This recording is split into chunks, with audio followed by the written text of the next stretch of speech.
Hello, everybody, and welcome to another episode of the Robbie Basel Show.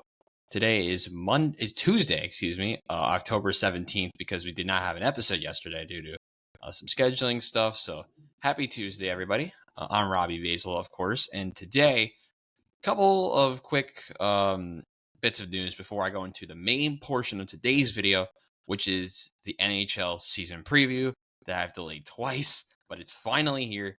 The NHL season. This is going to be, I believe, the last preview for now because I think the NBA season preview is going to happen on Into the Stands.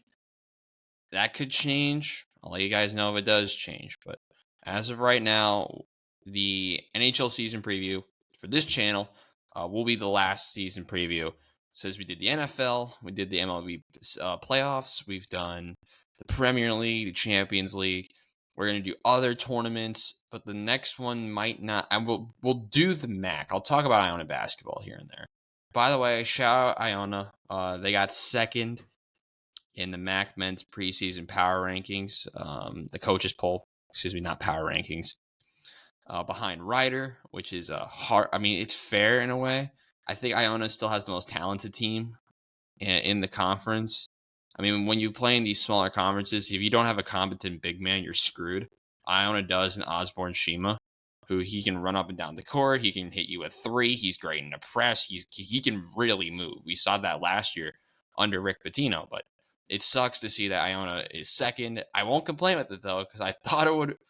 In my head, it was gonna be like you're gonna be in first or like sixth because you don't know how this team is gonna gel together. But Iona plays their first game in about 2 to 3 weeks again against College of Charleston, who won 31 games last season. It'll be fun to watch. And then Iona plays their home opener against Sacred Heart in a weekend that's going to be crazy for me. But enough about that. Also, I just want to give my quick thoughts on the Jets game because I think that is right to do it here before Into the Stands. And oh my goodness, what a game. It took me one, that weekend was already crazy enough because I was on that broadcast. I found out the day before. I was on ESPN. The next day, the Jets game happens.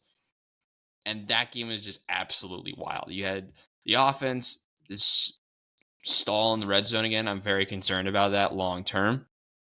We had the Jets defense force 4 turnovers, and the Jets only had 4 healthy corners, missing stars such as DJ Reed and Sauce Gardner. On the offensive side, the offensive line held up pretty decent, I would say. Granted, we're playing the Eagles, so it could have been worse. Zach Wilson did a job. Was it a good job? Not really. And listen, in a game like that, I mean, he outplayed Jalen Hurts by QBR. I'm just frustrated that the one touchdown we scored was at the end of the game, and for how many chances the Eagles gave the Jets to go up by multiple scores.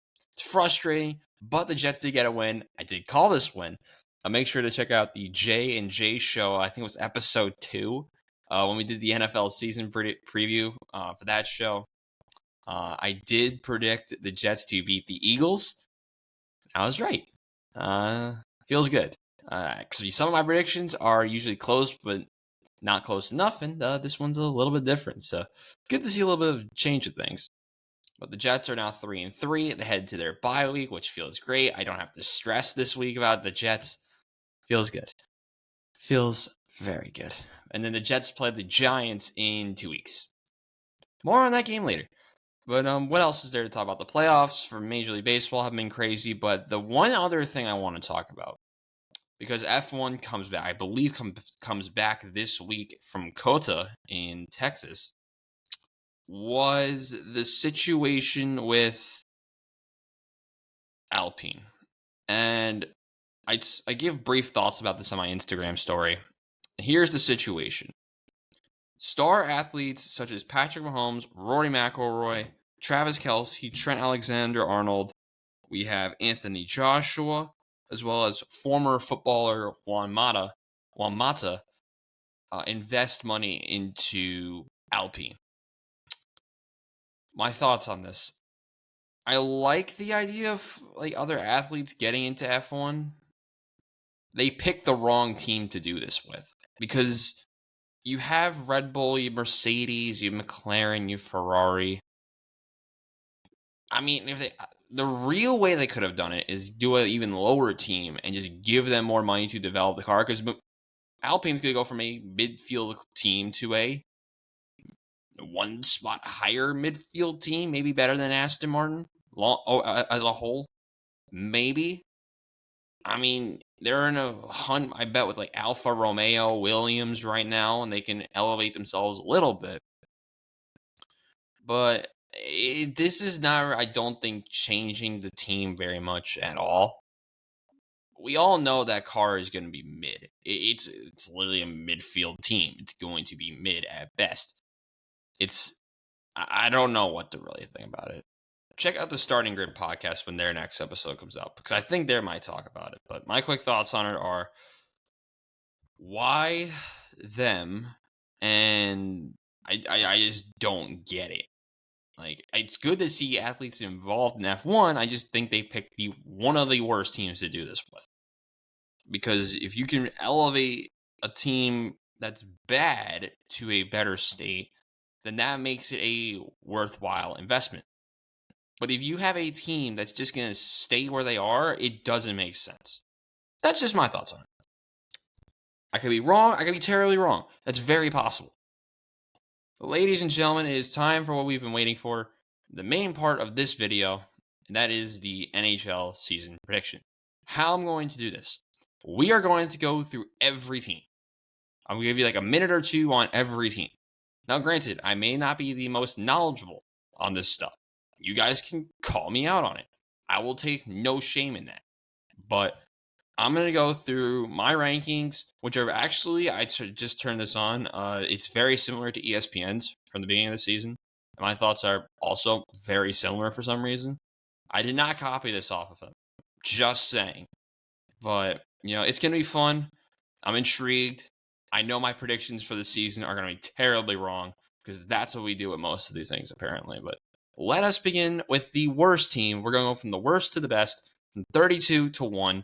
Hopefully this is not like an hour-long video, but here we go. The worst team in the NHL is the San Jose Sharks. I think that is not a surprise. Now, granted, looking at some of their players that they've added, they added Mackenzie Blackwood, who threw up a great performance, I believe, a couple of nights ago. They have Granlund. They lost Erik Karlsson, which hurts, and I think they really did lose that trade.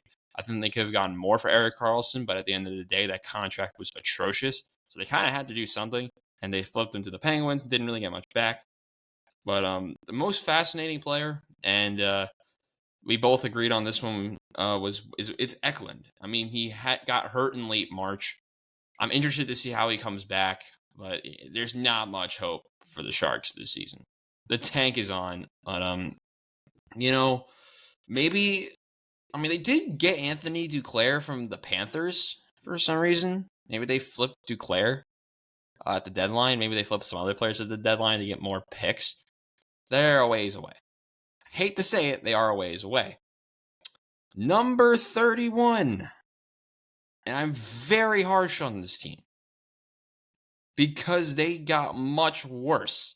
But there's nowhere really to go for them. And the only reason I have this team is here and not 32 is because, well, number 31, I have the Flyers. And listen, I'm not high on the Flyers. By the way, this is my power rankings. My standings are, you know what? Screw. We'll go from that division then. So, let me restart. Let's go team by team from the by division, because that's a better way to do this. This video is already off to a mess of a start. So we talked about San Jose, and we'll keep it in the Pacific by talking about another team that I think is not very good, and the Anaheim Ducks. The Ducks are also a mess. And they have been like this for what feels like 65 years. And it's actually not been that long. I can find my notes on them, because I wrote a lot. I think I scrolled past it. By the way, while I'm looking to figure out how to go after the Ducks, leave a like on the video, because this is really scuffed. Jeez. So, the Anaheim Ducks have been a mid-team, a team that a lot of people felt like they've been underachieving for the last, I don't know how long anymore. But, I mean, this team, let's look at what they've done. In the free agency, the Anaheim Ducks added Killorn, Alex Statlock, we had Robert Hagg, and Trevor Kanek, both non-long contracts. They did re-sign Trevor Zegras, which I thought was not going to happen, and it was to a very low AAV, which is interesting. So Anaheim is saying, you know what, we're going to try and try to develop some players, but that hasn't really worked for Anaheim. But we might see the end, finally, of John Gibson here. Their longtime goaltender. Who knows? I wish he becomes a free agent and gets out of this team because he's been there for it feels like an eternity at this point. And hopefully he goes on to greater pastures. Listen, if the Ducks are good, then stay. But if they're gonna not help you, then I don't know. I mean, it's a weird situation. But alphabetically, we talked about San Jose, we talked about Anaheim, but you cannot go this division without mentioning Calgary, which is where we're going to next. The Calgary Flames have been, I think, the equivalent of underachieving. And the reason I say the equivalent of underachieving is because this team, they've had good players. If you go back a little bit, they had Matthew Tkachuk, they had a bunch of other solid players, good talent. They just never could really string it together in the playoffs. They did it again. Calgary, actually right now is 3-1, so they're in a pretty decent spot, but 3-1-1, excuse me. No, I'm reading it wrong because it's games played. I'm not a professional at this. They are 1-1-1, not 3-1-1 because I read games played as wins. So it's 1-1-1. There we go. And listen, if you look at the signings and let's look at who they signed. Because Calgary went out and signed Drayden Hunt. They didn't really sign anyone that crazy. But if you take out who they've lost, and we'll pull this one up as well, let's see if they lost anybody, because I don't even remember. They went out and lost. Did they really lose? They didn't really lose anyone. So this team's pretty much very similar. So really, at this point, Calgary is, Daryl Sutter is not the option for them. I'm thinking Calgary is not going to be that crazy this season. I'm not very high on them. Next up, we can talk about is the Canucks. They are also, I think, a mess. And they have a free agent they need to resign, in Elias Pettersson. And there hasn't really been much ground on that, from what I've heard at least. So if Vancouver can lock up Elias Pettersson, that's big for them. Because, listen, the Canucks are a weird team. They have Quinn Hughes. I think he's pretty good. They have Thatcher Demko in net. They have JT Miller, Carson Soucy, Connor Garland. I like Connor Garland. But there's not, Tyler Myers, I guess. There's not really that many insane players on Vancouver. Could they be a sleeper team to make the playoffs? Maybe if I think 5 teams are going to come out of the Pacific, but most likely. But this team just didn't really get themselves to where they want to be if they want to be a playoff contender. They need to elevate themselves more. I don't really feel like they did that. Next team in alphabetical order would be Edmonton, who shocked everyone by losing 8-1 to the aforementioned Canucks. Well done. They then followed that monstrosity by losing to the Canucks. Again, they are 0-2.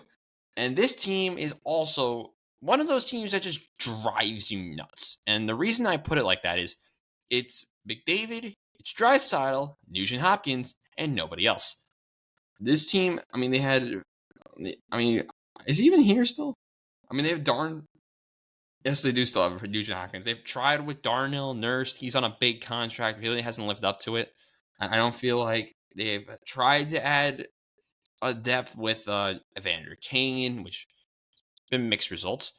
And they have Jack Campbell, which is a failed free agency signing, the former Toronto Maple Leaf. So they really haven't added much.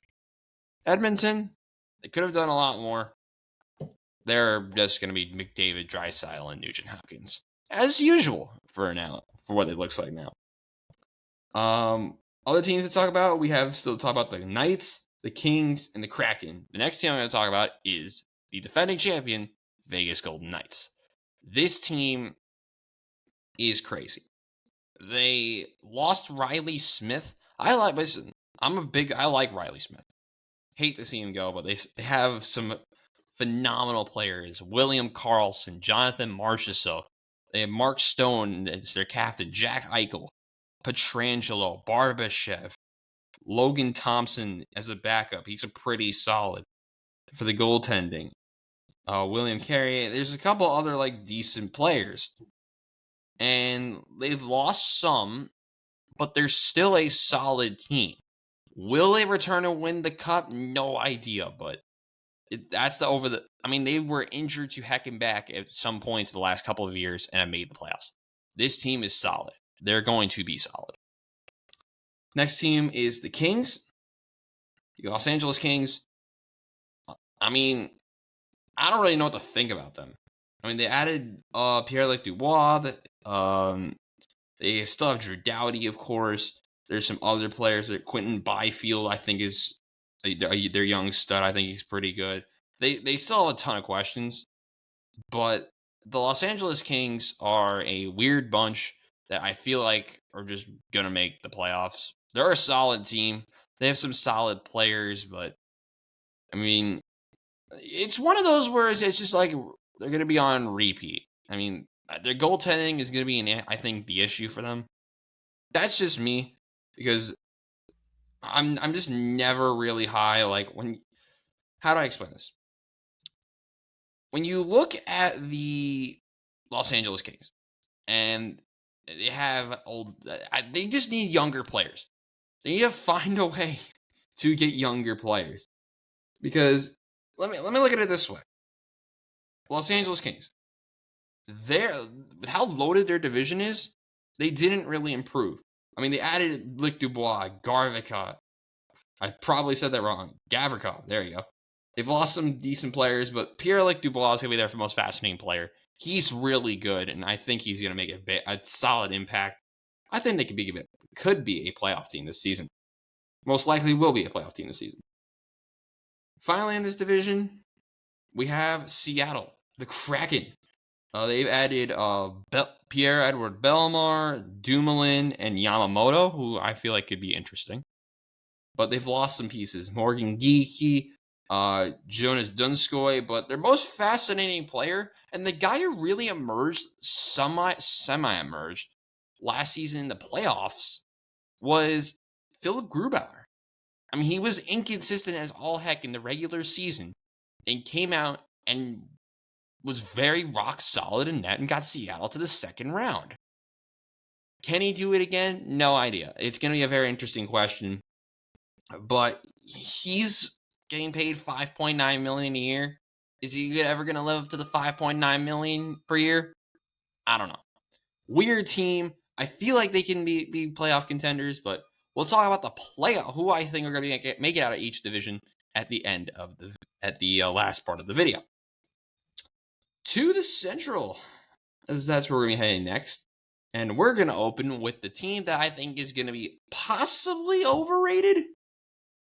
Chicago. Now, I'm going to say this right now. I'm calling them partially overrated because of how much hype they're getting around Bedard. Now, Connor Bedard is very good. I just feel like, this team is bad. It's still bad. One player will not fully, improve your team and get you into the playoffs. Edmonton's lucky because they have two of them. 2.5 if you include Nugent Hopkins. This team is 1, and it's Bedard. And with how bad the rest of his team is, it's not really going to improve. They have added him. They added Taylor Hall in the trade, Ryan Donato. But, of course, Bedard's going to be really fun to watch. I'm intrigued to see how he adapts into the NHL because he's younger than me. I hate to say that. Every time nowadays, I'm going to have to say that. It's just one of those moments in your life where you just realize, yeah, these young prospects, younger than you. So that should be fun. But listen, they've lost some pieces. Chicago's not very good. They're going to miss the playoffs. I think convincingly, but listen, people can have their opinions on him. But I'm not very high whatsoever on the Chicago Blackhawks. And my thing will load because nothing wants to work. Oh, I almost forgot about them. Arizona. How did I almost forget about Arizona? They added Logan Cooley, Travis Dermott, Matt Dumba, Dersey, Bjurstead. I probably said it wrong. Jason Zucker. They've added some decent pieces. Of course, a lot of people are going to watch to see how Logan Cooley does. And I'm intrigued as well. Logan Cooley, I think, is very solid. Hopefully, Arizona doesn't ruin him. And I'm also intrigued about long term for Arizona is, can they find a way to get Austin Matthews? Because just think about it. I believe Austin Matthews is from like the area of Arizona. Imagine he goes back to the Coyotes. How much that would impact just everything for them. Just think about that. It's just a crazy thought, but they're not going to be very good either. Just because they just don't have the talent to keep up with some of the teams in the West. Another team you could easily talk about is the Colorado Avalanche, who I think is arguably the best team in the West. And they added Ross Colton, Jonathan Drouin, Johansson, and Miles Wood from the Devils. But they've lost some pieces. Lars Eller, Darren Hell, Eric Johnson. But Cale Makar is going to be a different breed of insane. Cale Makar is very good. And I'm interested to see. I mean, they have him, Nathan McKinnon. They just re-signed Devon Taines into a long-term contract. So they're really committing to wanting to stay with the same core for a long time to come. And I love that. But they have Mikko Rantanen, Devon Taines, Nichushkin, Lehkonen. I probably am missing some players as well. They are still a very talented team. They're just going to need to stay healthy. And if they stay healthy, I think Colorado will make a run again. They just need to stay healthy. And it drives me nuts every time. Because that's always the story with some of these teams. Like, health, always the issue. Just the one thing that can keep a team away from being super competitive, injuries. That's what happened, I think last year, somewhat towards the end with Colorado. Next team to talk about, we talked about some of these. We're going to head to Dallas and the Dallas Stars. They added Matt Duchene and Craig Smith. They lost Max Domi, but listen, Miro Heiskanen and Jason Robertson are going to be very good for the Dallas Stars. I think this team is still very good. The question is, with Peter DeBoer, their coach, that's my question. Year one, Peter DeBoer, I mean, I believe he coached Vegas. So I think that might be wrong, but from what my small knowledge on him is, I know like the first year his teams always do really good and then they just fall off. So hopefully, year two, Peter DeBoer does not come in play, and the Dallas Stars are still very good. I'm very high on them. I'm still very high on the Dallas Stars. I think they still have a lot of talent. But can they come to their potential? That's my question for Dallas. Still think they're a very good team, though.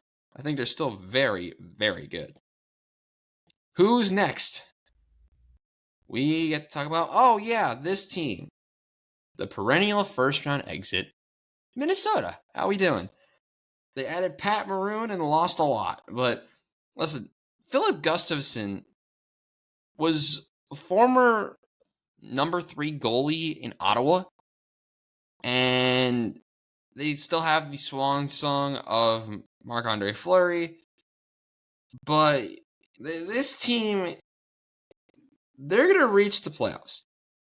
I think. Possibly. The worst case, the problem with this team is they still have a lot of talent. I'm forgetting their best player because I am just drawing a blank on names right now. But the worst case scenario is miss the playoffs and lose free agents because of the buyout of Suter and Parise. It's going to happen. Possibly. But listen, it's going to cost them $14.7 million for the next 2 years. How will that affect the team? Will we see missing pieces? What pieces will be missing long term for Minnesota? And of course, I'm still frustrated that I am like missing their best player. I feel very terrible about that. That's just the way it is. Sometimes you just draw a blank, and because Minnesota has a very good player, and I'm forgetting his name. Who's next? I think I have to talk about Nashville, probably. Yeah, let's go to Nashville. They added Gustav Nyquist. They added Ryan O'Reilly, which was an interesting move. And Luke Shen, but they lost Matt Duchene. I'm interested about how O'Reilly transitions from Toronto to here. I mean, he's a two-way center. He's very good, even if he's getting older now. But, it was weird when, and this is, I think, was a lot of people's reaction. I think a lot of people saw it as very weird that not Duchene, O'Reilly. It's weird that Ryan O'Reilly signed a 4-year contract, and 2, Nashville? And they have Yusei Saros in net, and he's very good, but this team is not a contender. Is it one of those where you just get the money and that's it? I don't know if this team's elevated enough or has the team around O'Reilly to go out and make a push. I don't think so. But Barry Trotz is trying to cook up something. Can this be the sneaky team to make the playoffs this year? I mean, the Islanders did it a couple of years ago, and they made it all the way to the conference finals during the COVID year, and they were still a solid team with Trotz. I mean, they have Tyson Barrie as a free agent, but I mean, the question for them is going to be if they make the playoffs, can they re-sign everyone? Can they keep the gang around? That's the question right now for the Nashville Predators. Still think they're decent, though. Still think they're a decent team. Who am I missing on from this division? I feel like I'm missing somebody obvious. I feel terrible about it. Because I'm not that good at this sport. Oh no, I'm on the right track. Perfect. 2 more teams to talk about is St. Louis and Winnipeg, and we're going to start with St. Louis. Now, the Blues, former Cup champions, St. Louis Blues. It just feels so weird to say that, because when I was younger, I was into the sport more. I was never thinking that St. Louis was going to do it. And, well, they're not very good again. I'm not really high on St. Louis. They still have a decent team, but I mean, it's Torrey Krug is good. Justin Falk, I think, will be decent, but it's a weird team. They added Kevin Hayes and lost Tyler Pitlick. I mean, if Mike Weber can do anything with this team, then it's gonna be a big win for them. But I don't know. I'm just very worried about their defense. From what I remember, their defense is very, very inconsistent. And I think that will be a problem for the St. Louis Blues this season. Not high on them, but I think Hayes can offer some value, but not what they're looking for. And then the final team in this division, I think, is underrated. And that is Winnipeg. So they added Laurent Brossoit. I probably did not say that right. I follow Rasmus Kupari and Villardi. They lost Pierre-Luc Dubois and Blake Wheeler, but if you don't say Connor Hellebuck is the most fascinating player on this team, then I don't know what to tell you. But I think, hold on.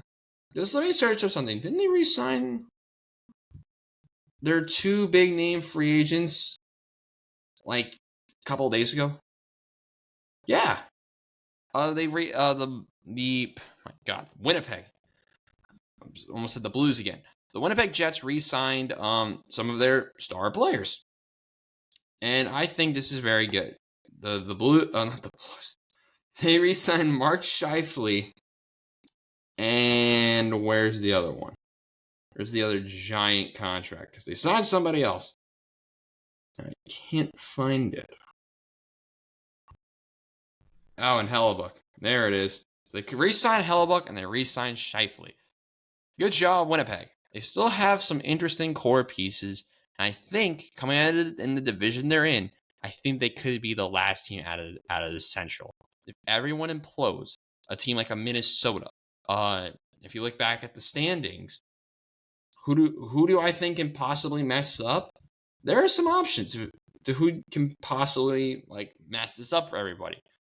I mean, when you have a team like Minnesota, what's Dallas gonna look like? Can the Avalanche keep it up? Can the Predators make a move? I think it's gonna likely be Avalanche, the Dallas Stars, and then somebody else. I'm gonna talk about that in the final part of the video. Now we're gonna go to the East, where I should have started, but I just went on a tangent because I didn't really plan out this video very well. And we're gonna talk about the Atlantic Division, starting with the former President's Trophy winners. I think that's what it's called, the Boston Bruins. It's a new era for the start of something different for them. They lost some of their old pieces. Listen, some of those pieces really changed my childhood when I watched hockey, because I'll be honest with you, never liked Boston. I don't like Boston sports really anything. What I like about this, though, is that you get to have an unbiased perspective. Who did they lose? They lost Bergeron, Tyler Bertuzzi, Nick Foligno, Taylor Hall, David Krejci. They lost a lot of decent pieces. But who did they add? They added a lot of old players. Lucic, Van Riemsdyk, and Kevin Shattenkirk. So they went older. I don't know if that's the right route for them, though. But listen, Brad Marchand is the new captain. I love it. I think that's the smart move. But listen, can they do what Tampa Bay did and come back well after losing as the 1 seed? Rebound strong, make it to the conference finals. I think it's possible. The issue is the Atlantic Division is very solid. A couple of years ago, if you told me that, I'd be like, wow, the Atlantic? I love it. I really do. Because, voice crack. But it's fun to watch. I mean, a more competitive division for Boston? Who doesn't love that? I'll tell you one team that loves it is Buffalo. This is the first time in a long time where Buffalo looks good. They have Tage Thompson, Rasmus Dahlin. They have Cousins, Samuelson. They have young, older, experienced players like Skinner Alposo. They have Owen Power. They have a lot of good players. It's scary. And this team, I mean, I bet they just want to make the playoffs at this point. Because if you make the playoffs and add one more star player, they are going to be at a very high level. But this is the first time in a long time, and this is what I'm worried about for them, is having expectations. And I'm just worried about if the expectations go the wrong way for Buffalo. It's possible. So I'll tell you right now, this is one of my sleeper teams this season is Buffalo. Can they go out and do what they need to do and make the playoffs for the first time in I don't know how long? I don't remember when last time Buffalo was in the playoffs. I don't even remember personally. I haven't watched the sport for I think a long time, but maybe not long enough. Maybe not long enough. I mean, I'm interested. I'm very intrigued with Buffalo. Next up, we're going to talk about, I think we're going to talk about another team that I think is kind of and that's Detroit. It's another year of the Yzer plan. Steve Yzer trying to cook something here. The question here is, when did Detroit fans start asking for him to get fired? You've had Steve Yzerman for a decent amount of time as your GM and haven't made a playoff series yet. They've looked semi-competitive, but when do you ask for his head on a pole? When does that happen? Because they added Alex DeBrincat. Good move. JT Comfort. They've added Gostisbehere. I mean, James Reiner. They lost Alex Nedokovich and Dominic Kubalik. But what will DeBrincat do to this offense for Detroit? Because it's very inconsistent from last season. The defense I'm worried about, it's just, what will Detroit do? Can they elevate themselves, be like last year's Buffalo, and just come out and then look very solid and just be, I think they're going to possibly be just short of the playoffs. I think they're a decent group. It's just like, it's been like this for a while now. The people in Detroit, I know, want results. I feel like it's just getting really stagnant for them. I hate to say that. Next team, Florida. Oh boy. They added Oliver Ekman-Larsson, the former big contract from Arizona. They added Dmitry Kulikov, Nico Makola, Mike Riley. They lost Mark Stahl and Duclair, and of course Patrick Hornquist. But my big question is between the pipes. It's not Matthew Tkachuk. It's between the pipes with Bobrovsky. Sorry about that. I just hit my mic. Sorry if there's like any noise from that. What is Bobrovsky gonna really live up to that contract and look like how he did in the postseason last year? Is he really gonna do that again, or is he gonna look like how he did before the contract? Because before the contract, not before the contract, before the playoffs last season. Because if he looks like how he did before the playoffs last year, or just the season of last year, he looked really bad for Florida. A very regrettable contract. And he's making $10 million a year, which for most sports fans doesn't seem like a lot, but it's a lot with the NHL salary cap. So that's my big question. Is he going to be the one to save everyone save everyone in goal? Will Spencer Knight do it? He's returning. I don't know. They still have a very good team, though. I think they still have a very solid group, though, out there in Florida. I mean, I think that team will always be solid. Next up for them is going to be Ottawa. And they added a very interesting move. The second year in a row, they added an older, experienced player in Vladimir Tarasenko. I was like, Vladimir? What? No, it's Vladimir Tarasenko. They added Jonas Korpisalo to try and fix their goaltending. I think Korpisalo could work here. I mean, they tried with Matt Murray. They've tried it with other people, but I think Korpisalo might be the one. It's a better situation than Matt Murray. I'll just say that right now. But I'm interested to see. I mean, they have Korpisalo with Anton Forsberg, I believe. They've been struggling there in Gannett for, I feel it's like an eternity, but they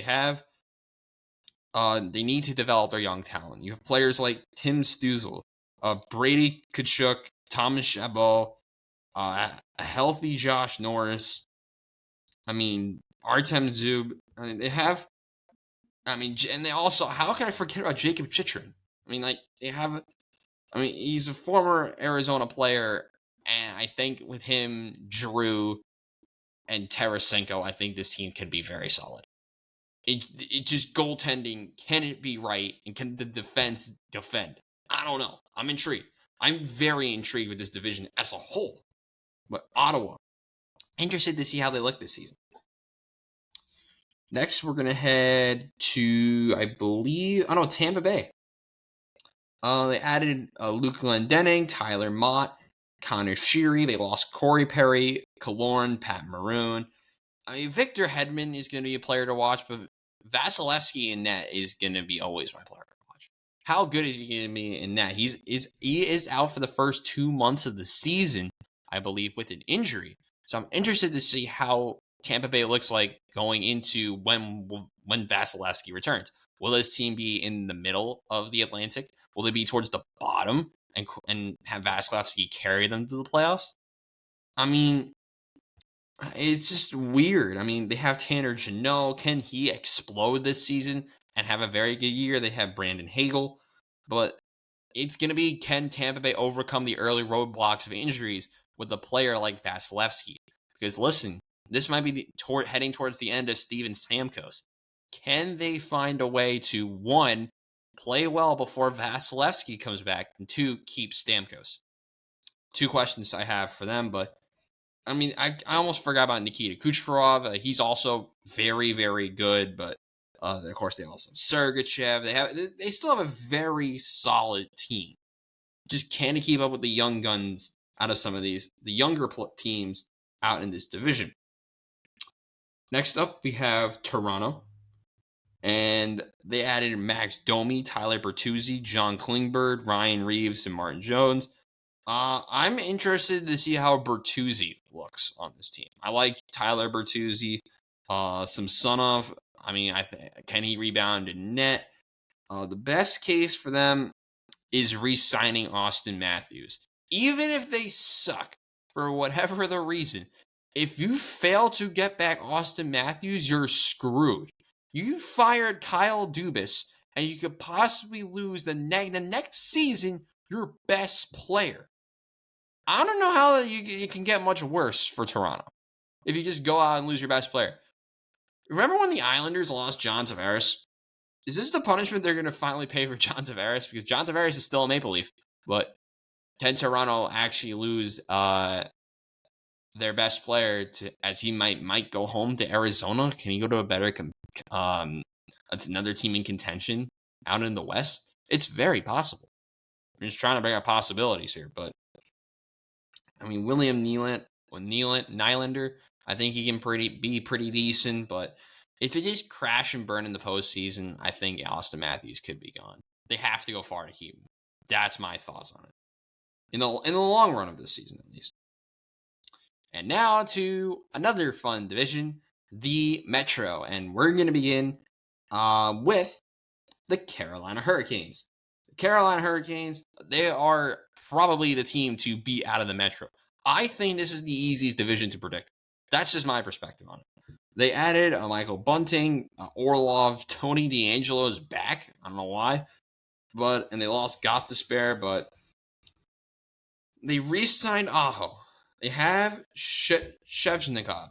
I think that's how you say it. But they have a tight defensive structure. Can they be good on the offensive attack and go out and just do their thing? They're a very good team. They're going to be one of the elite top 5 teams in the season all year. The goaltending, I think, could be the one thing that holds them back. And I think it would be the storyline of more of the same, because when you look at Carolina, how good they are, what's been the one thing that's held them back from making a deep cup run? It's not been the talent sometimes, most of the time on the ice. It's been goaltending. And it's usually really inconsistent, bad, and injured. If you combine those 3 things together, you get, I think, the Carolina Hurricanes. Goaltending core. The rest of the team is very good. Can goaltending hold it down and get Carolina into much farther portions of the playoffs than they have seen for the last couple of years? But listen, they have, Freddie Anderson, Antti Raanta. Can they get it done? That's my question. Next team is a team that I think is way worse than people are making it seem. And that is the Columbus Blue Jackets. Now, Adam Fantilli, I think he's decent at this level.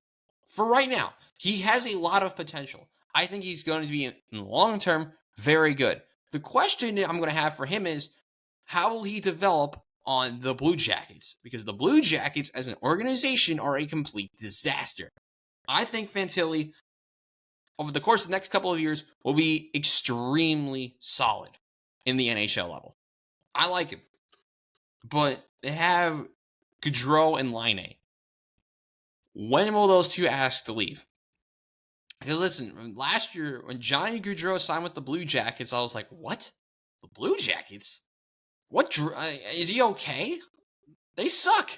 They're not a good team. Hold up. Sorry about this.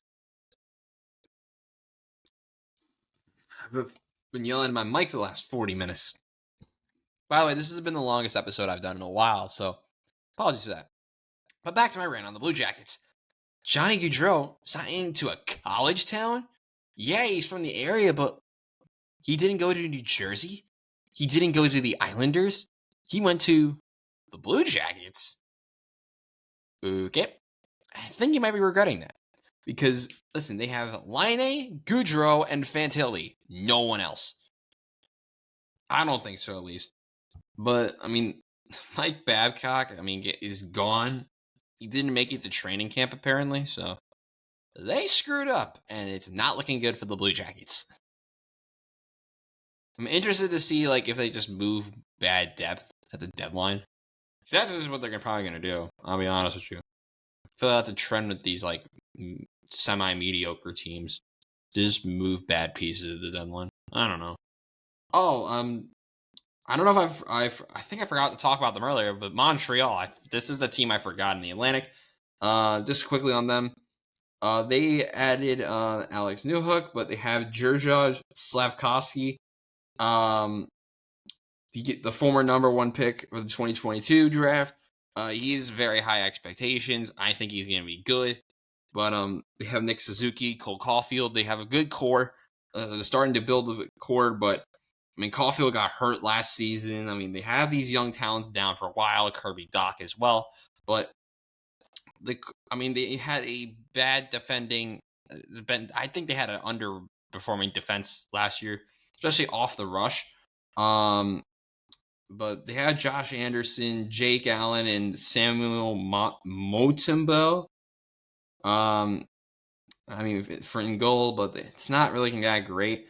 But I think Kirby Dach could emerge as the number 2 center of the future for this team. Just can he gel in this not great situation? Montreal's going to get better, but it's just not their year. Now to the team I was supposed to be talking about right there. And that team would be New Jersey. Keep forgetting what team I'm on at this point. New Jersey. They added Tyler Toffoli. Great move. They re-signed Timo Meier. Well done. They did lose Mackenzie Blackwood, Ryan Graves, and Severson, but this is the true emergence for Timo Meier. How much will he impact this New Jersey team? He's been stuck with the Sharks, an underperforming franchise, for the last couple of years. It's time for him to break out of that nest and just go nuts for New Jersey, a team that's going to need him because they're in a very loaded conference as well. You look at all those solid teams in the Atlantic. There's some solid teams in the Metro that I haven't even talked about yet. New Jersey is going to need him. Add him, Hamilton. They had the emergence of Jack Hughes, Nico Hischier, Jesper Bratt. This is not a Cinderella team anymore. The question is going to be goaltending for them as well. Vitek Vanacek. I'm probably forgetting somebody, but Akira Schmid. There you go. How did I almost forget Akira Schmid? Roast me for that in the comments. I deserve it. But the question will be, what if this team underperforms? How many questions will there be about this team in the long run for New Jersey? So, say if they're underperform, not because of injuries, but just underperforming as a group, what kind of response will they get? That's the question for New Jersey. But they're a very solid team. Jack Hughes is a superstar. He's going to emerge even more. But it's just a team, if they don't click, what's the response going to look like? The Islanders added no one. They're next to be talked about, and they lost Josh Bailey. It's Barzal is really good. Anders Lee, very good. I think they're going to be a very stagnant group and miss the playoffs. They have a really good in goaltending with Sorokin. Just them not adding anything is giving me the thoughts of I don't know. They're just trying to be the definition of mid. Are they trying to be like the Red Wings of a decade ago now, it feels like, and just be stagnant and just either barely make the playoffs or just be mid? I don't know what the Islanders are trying to do. Because they are, they have Bo Horvat, who they, I believe, traded for. He's good. but they just didn't add enough to want to be true contenders for a cup. So Islanders, not high on them. Who I'm also not really as high on as I think people think I should is the Rangers. And the Rangers do the one thing you can't really do in this league, that's get older. And they lost, they lost two of their trade deadline moves. Kane and Tarasenko are gone. They replaced them with Eric Gustafsson and Blake Wheeler. Okay. But Shesterkin's very good. We all know Shesterkin's that guy. But it's the start of a new team under Laviolette. What are they going to look like? They went out and beat the Coyotes in their home opener. Listen, they won 2-1 over the Coyotes. Good for them. I think this is a playoff team. Yes. Can they perform in the playoffs? That's the question. I mean, they're going to be a top 10 team in the league. They have Adam Fox in the defense. They have Jacob Trouba. Keandre Miller, I think, is great value right now. But Chris Kreider is going to be the guy you can't miss out on. He's a goal-scoring machine. If he underperforms, what will this team look like? But I think this team is very good. But I just wonder if they have to count on Wheeler and Gustafsson in crucial situations. If they get injured to heck and back, how bad is this team? Like, this team, fully healthy, is very good. A top 10 team in the NHL. If they get injured, what do they look like? Is this team just going to be a bust? I don't know. But I do think the Rangers are better than the Islanders and are going to be one of the best teams in the Metro this season. I'm not as high as some people think I should be on the Rangers. I'm more high on the New Jerseys and Carolinas. But I still think the Rangers are solid, and I think will be a playoff team. Who I'm not high on is the Flyers. They're next. They added Garnet Hathaway, Mark Stahl, and Ryan Poehling. They lost Kevin Hayes, JVR, Provorov, and Tony DeAngelo. They have Sean Couturier, who I think is good. But the question for me is, how long do they keep Carter Hart here? Like, I think they can get a haul and a half for him. If they trade into a team that needs goaltending, how much could you get back for a guy like Carter Hart? Because if he leaves for nothing, you're screwed. So I think for Philadelphia, the key is, if you're bad, but Hart looks good, I think you can get multiple firsts, get a lot of futures to really impact your team in the long run. None of this in and out stuff. Like, yeah, we want to contend, but we're ready to just like do halvesies and just not really commit to it. You guys all know what I was trying to say right there. I stopped myself. I can't curse here. But they're so far away from win now mode. I mean, they have Cam York, who I really like. They have it also Travis Konecny. I totally said that wrong, but I think he's decent as well. But the one downside is, what if Philadelphia is just good? And what are they going to do? It's like when the Diamondbacks were like good. Remember, I'm going to compare them to the Diamondbacks of a couple of years ago. Remember when the Diamondbacks just traded everyone or like lost all their pieces and went try to build up from the youth and then got good and then rushed at the deadline and then sucked again? What if that happens to Philadelphia and they're good again? What are they going to do? I don't know. Weird situation for them. Not many teams to talk about remaining. Not a lot of teams still to talk about. We have, I think, only two more. And one of them is Pittsburgh. They added Nola Acciari, Riley Smith, Lars Eller, and Erik Karlsson. I think the addition of Karlsson and Riley Smith are really going to elevate this team to playoff status, possibly. They lost Jason Zucker. I think that's going to be really hurtful. But can Karlsson elevate this team enough to make them playoff contenders? I am running out of time, so I'm going to talk quickly on Pittsburgh and Washington. But listen, I think they're a fringe playoff contender. Fringe, because of how much talent there is in the East. But I think Pittsburgh is still very, very solid. Finally, we have Washington, who is just Ovechkin and everyone else. I think this team is not good, but I can get a lot of hate for that. They added Patrick Angel Edmondson, lost Connor Sheary. I think Sheary is going to be a bigger loss than people made it out to be, but I think Washington not going to be very good. It's just can Ovechkin break the scoring record.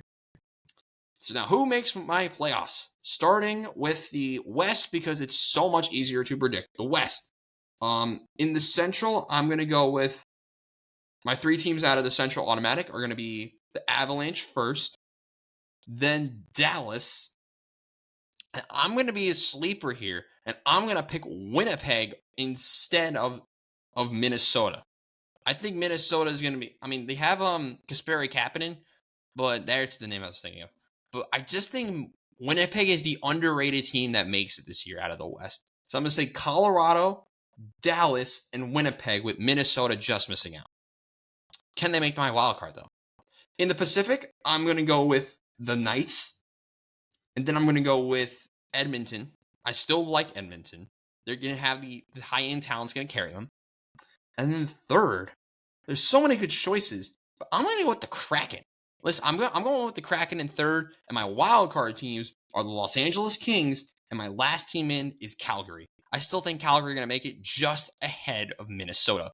So once again, my playoff teams out of the Central are Colorado, Dallas, and Winnipeg. And out of the Pacific, my teams out of the division automatic are the Knights, the Oilers, and the Kraken. And then my wildcard teams are the Kings and the Flames. In the East, my teams out of the Atlantic. This division's very tough. But I'm going to go with Boston barely winning it again. Then I'm going to go with the Leafs. I'm going to go with the Panthers in third. I think the Panthers are going to finish third. Not going to be as underachieving as some of these other teams, but we'll talk about the wild card in a moment. And then in the Metro, I'm going to go with the Hurricanes, and then the Devils, and then the Rangers. I think the Rangers are going to finish third, barely ahead of Pittsburgh. My wild card teams are going to be the Tampa Bay Lightning and the Buffalo Sabres. Pittsburgh misses out again. Listen, they added Erik Karlsson. I just think they're too old, and they're going to be too reliant on their older players to go out and try to be a much better squad. So once again, out of the Atlantic, it's Boston, the Leafs, the Panthers with the Lightning as one of the wild card teams, along with the Sabres, And then out of the Metro, it's the Hurricanes, Devils, and Rangers. And on that note, that's going to be all for today's video. Thank you guys so much for watching. A little bit of a longer episode today, but if you like what you see here, make sure to like and subscribe to the channel. It would be greatly appreciated. Next episode will be out on Friday. It'll be more of what you're used to seeing with the Premier League and all that other stuff. More of the same from there. A quick preview of the NFL, what's to come for the weekend. And hopefully you guys are excited for that next video. But this has been the NHL season prediction video. I'm Robbie Basel saying so long. Thank you guys so much for watching. And I'll see you guys next time. Goodbye, everyone.